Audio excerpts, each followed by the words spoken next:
Good morning all of you. This is Aruna Padgothia और आज जो हम टॉपिक ले रहे हैं उसका नाम है अनुर्वरता तथा इसमें सहायता प्रदान करने वाली प्रजनन प्रौद्योगिकी। पहले तो मैं बता देती हूँ आपको कि इनफर्टिलिटी क्या होती है। क्योंकि हमारे यहाँ जो होते हैं मेल और फीमेल जो होते हैं सेपरेट सेक्स होते हैं जो कि अपने अपने गैमेट्स का निर्माण करते हैं। ये आप लोग पढ़ चुके हो थर्ड चैप्टर में। मेल जो होते हैं वो अपने युग्मक बनाते हैं जिसे हम शुक्राणु कहते हैं, और जो मादाएं होती हैं या जो फीमेल्स होती हैं वो अपने युग्मक बनाती हैं जिसे हम अंडाणु कहते हैं। तो ये दोनों जो होते हैं जब आपस में जुड़ते हैं तो इसे हम बोलते हैं फर्टिलाइजेशन। और जुड़ने के बाद ये किसका निर्माण करते हैं, जाइगोट का या युग्मनज का निर्माण करते हैं। और यही युग्मनज जो होता है आगे जाकर भ्रूण और फिर भ्रूण विकसित होकर बच्चे का निर्माण करता है। तो ये जो प्रक्रिया होती है ये निर्भर करती है शुक्राणु एवं अंडाणु के निर्माण पर कभी कभी ऐसा होता है कुछ परिस्थितियों के कारण जो मादा एवं नर जो होते हैं उनमें इनफर्टिलिटी आ जाती है या अनुर्वरता आ जाती है। तो ये जो होती है सेपरेट होती है। नर में जो होती है उसे नर अनुर्वरता कहते हैं या मेल इनफर्टिलिटी बोलते हैं। और जो फीमेल होती है या मादाएं जो होती है उसमें फीमेल इनफर्टिलिटी होती है। तो उसके कारण क्या होता है, इनके जो युग्मक होते हैं, जो ये युग्मकों का निर्माण इनके शरीर में होता है उन पर ये प्रभाव डालते हैं।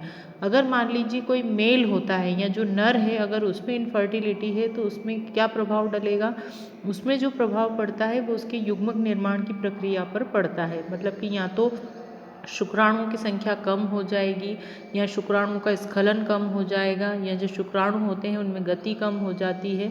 तो इस तरह से क्या होता है, अगर मान लीजिए शुक्राणु का निर्माण या शुक्राणु की गति में अगर कमी आती है तो फिर ऐसे व्यक्ति को में इनफर्टिलिटी होती है। मतलब कि एक तरह से फर्टिलाइजेशन या फिर हम कहें कि जो जनन की जो क्षमता होती है वो कम हो जाती है। वैसे ही अगर हम फीमेल्स की बात करें या फिर स्त्रियों की अगर हम बात करें तो स्त्रियों में भी जैसे अंडाणु के निर्माण की प्रक्रिया का कम होना या फिर पीरियड्स जो है उनका इम्बैलेंस होना या जो अंडाणु है अंडाणु का परिपक्व होने से पहले ही टूट जाना। तो ऐसी बहुत सारी प्रक्रियाएं होती हैं जो स्त्रियों में भी गर्भधारण को रोकती है। तो पुरुषों में एवं स्त्रियों में इस तरह की जो इनफर्टिलिटी होती है वो ऐसी इनफर्टिलिटी क्या करती है, फिर बच्चे के जन्म को एक तरह से इनहिबिट कर देती है, मतलब रोकती है, या फिर फर्टिलाइजेशन या फिर स्पर्म और ओवम के फ्यूज़न को रोकती है जिससे कि उनमें बच्चे देने की क्षमता पर इसका प्रभाव पड़ता है, जिसे हम इनफर्टिलिटी बोलते हैं। आई होप आपको समझ में आ गया होगा। ये किसी भी कारणों से हो सकता है, ये प्राकृतिक कारणों से भी हो सकता है, क्योंकि सभी जो होते हैं सभी में जो बेसिकली अगर देखा जाए तो ये जो कारण होते हैं इनफर्टिलिटी, मतलब कि जो बंध्यता का जो कारण होता है या फिर अनुर्वरता का जो कारण होता है वो कुछ भी हो सकता है। जैसे कि अगर फीमेल्स की हम बात करें तो स्त्रियों में वजन का कम होना या वजन का बहुत ज़्यादा होना इसको प्रभावित करता है, या फिर ऐसा कहें कि जो पीरियड्स होते हैं उनका अनियमित होना, उसके कारण भी क्या होता है, अनुर्वरता आती है। अगर हम इस नर की बात करें या फिर हम मेल की बात करें तो मेल में भी बहुत सारे कारण हो सकते हैं जो उनके शुक्राणु निर्माण को एक तरह से रोकते हैं। और वो कारण हो सकते हैं जैसे कि एक्स किरणें जो होते हैं, अगर मान लीजिए वो इससे प्रभावित हैं या इसके प्रभाव में ज़्यादा आते हैं तब भी ये हो सकता है। विषाक्तता, मतलब कि किसी एक तरह से किसी मेटल का अगर इफेक्ट होता है या किसी धातु के इफेक्ट के कारण भी ये हो सकता है, या किसी प्रकार के जननांगों में अगर संक्रमण होता है तो उसके कारण भी हो सकता है, या फिर कुपोषण का शिकार भी हो सकते हैं। अगर वो कुपोषित है, प्रॉपर डाइट उनकी नहीं है तो भी हो सकता है, या वृषण कोश का उच्च ताप, यदि तापमान बहुत ज़्यादा होता है तो भी शुक्राणु निर्माण की प्रक्रिया प्रभावित होती है। तो बहुत सारे कारण हो सकते हैं, परंतु आज के समय में हम देखें तो चूँकि टेक्नोलॉजी इतनी डेवलप हो गई है जिसके कारण कि जो बाहरी माध्यम है तो बाहरी माध्यम भी इसके लिए सहयोगी होते हैं जिससे कि इनफर्टिलिटी को रोका जा सकता है। एक तो इनफर्टिलिटी को अगर नहीं भी रोका जा सकता है तो भी कुछ अन्य विधियां होती है या अन्य तकनीकें होती हैं जिसकी सहायता से बच्चे का निर्माण किया जा सकता है या बच्चे को या शिशु को एक तरह से प्राप्त किया जा सकता है। तो ऐसे दंपत्ति या ऐसे मेल फीमेल जो कि इनफर्टाइल हैं, जो कि शिशु को एक तरह से प्राप्त करने में असहाय हैं, तो उनके लिए ये तकनीकें जो होती हैं बहुत ही महत्वपूर्ण होती है, जिसके द्वारा कि वो बच्चे को प्राप्त या शिशु को प्राप्त कर सकते हैं। तो जिसमें से फर्स्ट मेथड हम पढ़ रहे हैं जिसे इन विट्रो फर्टिलाइजेशन बोलते हैं। आज के समय में आप सभी सुनते होंगे बहुत सारे ऐसे हेल्थ सेंटर्स हैं जहाँ पर लगा होता है कि यहाँ पर IVF तकनीक का उपयोग किया जाता है। तो वो इसीलिए होता है। तो इसका फुल फॉर्म भी आपसे पूछते हैं कि IVF का फुल फॉर्म क्या है, तो आपको पता होना चाहिए IVF का फुल फॉर्म होता है इन विट्रो फर्टिलाइजेशन। अब इन विट्रो फर्टिलाइजेशन की एक प्रक्रिया होती है जो कि जो डॉक्टर्स होते हैं वही ये प्रक्रिया को संपन्न करवाते हैं, और ये जो डॉक्टर्स होते हैं इस एरिया में एक तरह से इनका पूरा एजुकेशन होता है। तो ये क्या करते हैं IVF की प्रक्रिया में, जिसमें अंडाणु जो होते हैं, अंडाणु और शुक्राणु जो होते हैं, जो मदर और एक तरह से फादर होते हैं या जो दंपत्ति होते हैं, उनके शुक्राणु एवं अंडाणुओं का कलेक्शन करते हैं और इन्हें कहाँ रख देते हैं, एक डिश या पेट्री डिश के अंदर। और फिर क्या करते हैं, एक तरह से ये जो प्रक्रिया होती है, जैसे ही मासिक चक्र चालू होता है स्त्रियों में और मासिक चक्र खत्म होता है, तो उस समय ये क्या करते हैं, फॉलिकुलर स्टिमुलेटिंग हार्मोन्स को इंजेक्ट कर देते हैं स्त्रियों में। अब FSH हार्मोन जो होता है बहुत ज़्यादा फॉलिकल्स बनाने के लिए हेल्पफुल होता है। तो चूंकि स्त्रियों में अंडाणु जो निर्माण होता है वो एक समय में एक हो रहा है जैसे, तो यहाँ पर ये क्या करते हैं, बहुत सारे अंडाणु का निर्माण करते हैं, और ये अंडाणु कौन से होते हैं, द्वितीय अंडक कोशिकाएं होती है। तो इनकी संख्या क्या होती है, बढ़ जाती है। तो इनका कलेक्शन कर लिया जाता है, तो नाभि के पास में एक चीरा लगाते हैं और उस चीरे से इंजेक्शन की सहायता से इन द्वितीय अंडक कोशिकाओं को निकाल लिया जाता है, और इसे कहाँ रख दिया जाता है, इसका सक्शन करते हैं। सक्शन के लिए एक पंप होता है जिसे सक्शन पंप कहते हैं, इंजेक्शन जैसा ही होता है, जो कि इसको एक तरह से सोख लेता है या निकाल लेता है बाहर। फिर उसी तरीके से जो शुक्राणु होते हैं, तो शुक्राणुओं को भी क्या करते हैं, जो इसका सक्शन के थ्रू शुक्राणुओं को भी मेल से या पिता से कन्वर्ट कर ले लिया जाता है, और लेने के बाद अंडाणु एवं शुक्राणु को बाह्य माध्यम में, चूँकि IVF है तो इन विट्रो का मतलब ये होता है कि बाह्य माध्यम में इसका फर्टिलाइजेशन करवा देते हैं। अंडाणु जो होते हैं उनके ऊपर शुक्राणु को छोड़ दिया जाता है, या शुक्राणु युक्त जो द्रव होता है उसके अंदर अंडाणुओं को छोड़ दिया जाता है। तो जब अंडाणुओं का निषेचन हो जाता है, तो निषेचन करवाने के बाद इसे क्या कर दिया जाता है, जो स्त्री होती है उसके गर्भाशय में ट्रांसफ़र कर दिया जाता है। तो ये कभी कभी क्या होता है, अंडक कोशिकाओं के कोशिका द्रव में अगर इसको अंक्षेपित करते हैं, अंतःक्षेपित करते हैं, तो इसे बोला जाता है इंट्रासाइटोप्लाज्मिक स्पर्मा इंजेक्शन। ठीक है। तो इस विधि में क्या करते हैं, जो शुक्राणु होते हैं, पूर्व शुक्राणु जो होते हैं वो परिवर्तित नहीं हो पाते हैं, और शुक्राणु जो होते हैं उनकी गतिशीलता में कमी हो जाती है। तो IVF की टेक्निक में क्या होते हैं, जब इसका फर्टिलाइजेशन करते हैं तो इनमें क्या होता है, जो मेल और फीमेल प्रोन्यूक्लियाई होते हैं वो एक दूसरे से जुड़ जाते हैं, और जुड़ने के बाद वो किस में कन्वर्ट हो जाते हैं, कोशिका के एक गुच्छे, मतलब एक कंप्लीट कोशिका में कन्वर्ट हो जाते हैं।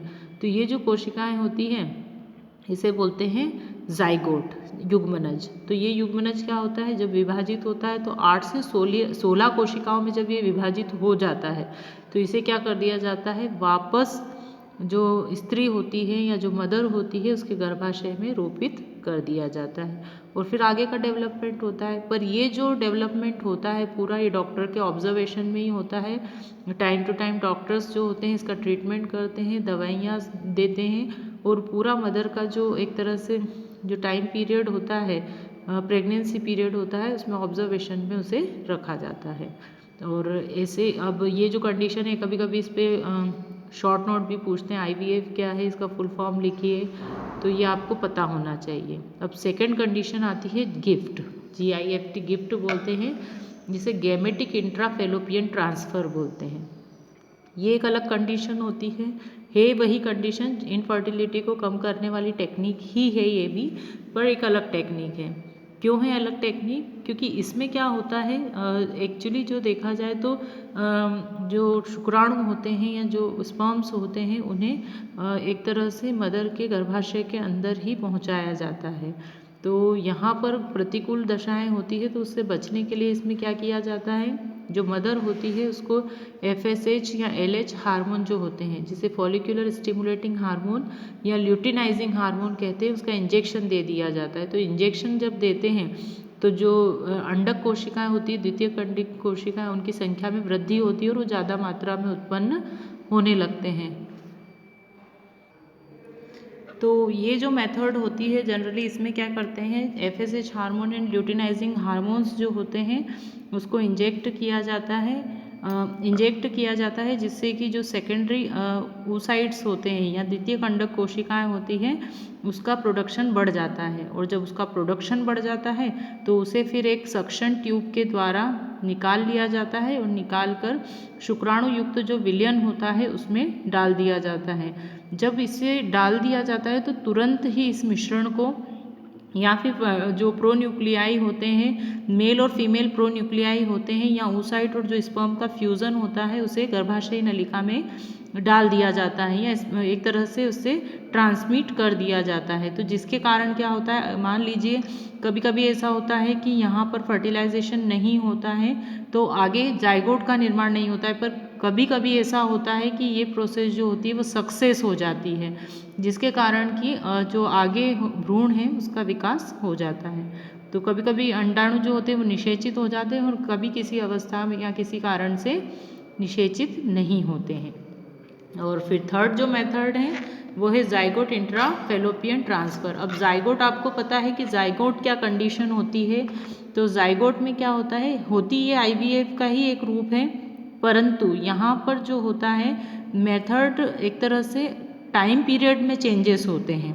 क्या चेंजेस होते हैं, इसमें भी क्या करते हैं, जो सेकेंडरी जो फॉलिकल्स होते हैं उसको निकाल लिया जाता है मदर से और जो स्पर्म्स होते हैं उनको निकाल कर इनका फ्यूज़न करवा दिया जाता है। और फ्यूज़न के बाद क्या होता है, जो अंडक कोशिकाएं होती है वो किस में कन्वर्ट हो जाती हैं, युग्मनज में, मतलब कि जाइगोट में कन्वर्ट कर देती हैं। और जाइगोट जो होता है उसको 24 घंटे के अंदर ही जो मदर होती है उसके फैलोपियन ट्यूब में ट्रांसफ़र कर देते हैं। तो ये सभी अलग अलग मेथड्स होती हैं। तो IVF में अगर देखें तो शल्यक प्रक्रिया की आवश्यकता नहीं होती है। और GIFT जो होती है और ZIFT जो होती है, मतलब गैमेटिक इंट्राफेलोपियन ट्रांसफ़र और जाइगोटिक इंट्राफेलोपियन ट्रांसफ़र्स जो होते हैं उन दोनों को छोड़कर, क्योंकि फैलोपियन ट्यूब जो होती है वो क्षतिग्रस्त हो या फिर असामान्य हो, तो ऐसी बहुत सारी प्रक्रियाएं होती हैं जिसके कारण कि जो फर्टिलिटी हो इनफर्टिलिटी में कन्वर्ट हो जाती है। तो इसके लिए भी बहुत ज़्यादा ध्यान रखा जाता है, प्रिकॉशंस रखे जाते हैं और आवश्यकता पड़ने पर समय समय पर डॉक्टर्स जो होते हैं वो अपना सजेशन देते हैं। तो ये जो होता है अगर इनफर्टिलिटी है तो फिर पॉसिबल नहीं है। टोटल इनफर्टिलिटी का मतलब ये होता है कि बिल्कुल भी एग या स्पर्म का प्रोडक्शन नहीं हो रहा है तो फिर ये पॉसिबल नहीं होता है। पार्शियली अगर ये प्रोसेस होती है कि कुछ मात्रा में शुक्राणु का निर्माण हो रहा है या कुछ मात्रा में अंडाणु का निर्माण हो रहा है तब ये प्रोसेस पॉसिबल हो सकती है। और इसकी कुछ और मेथड्स हैं जो यूज़ करते हैं आज के समय में। जो मेल या फीमेल्स जो होते हैं या फिर ऐसा कहें जो फीमेल्स होती हैं वो प्रेग्नेंट नहीं होना चाहती है तो फिर क्या करते हैं, जो अदर एक पर्सन होता है या अदर जो फीमेल होती है उसमें मेल और फीमेल के जो गैमेट्स होते हैं उनका फ्यूज़न करा के ट्रांसफ़र कर देते हैं। तो जो चाइल्ड या जो एम्ब्रियो होता है उसका डेवलपमेंट अदर पर्सन में ही होता है।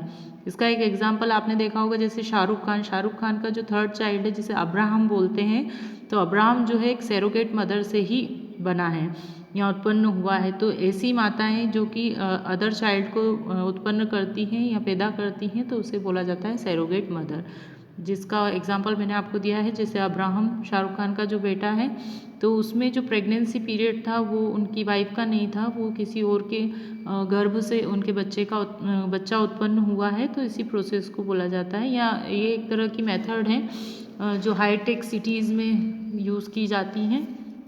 तो ऐसी मदर्स जो होती हैं उनको सैरोगेट मदर बोलते हैं। तो ये जो तकनीकें हैं इन्हें जननक्षम तकनीक बोला जाता है, जो कि जनन की क्षमता को प्राप्त करने के लिए माता एवं पिता अपना सकते हैं। आज के समय में होने वाली टेक्निक से पहले इन टेक्निक्स का इतना ज़्यादा यूज़ नहीं होता था। तो ये जो आपका चैप्टर है वह कंप्लीट हो गया है। इसके बाद हम नेक्स्ट चैप्टर स्टार्ट करेंगे, 5th चैप्टर, जो कि जेनेटिक्स है आपको। Thank you.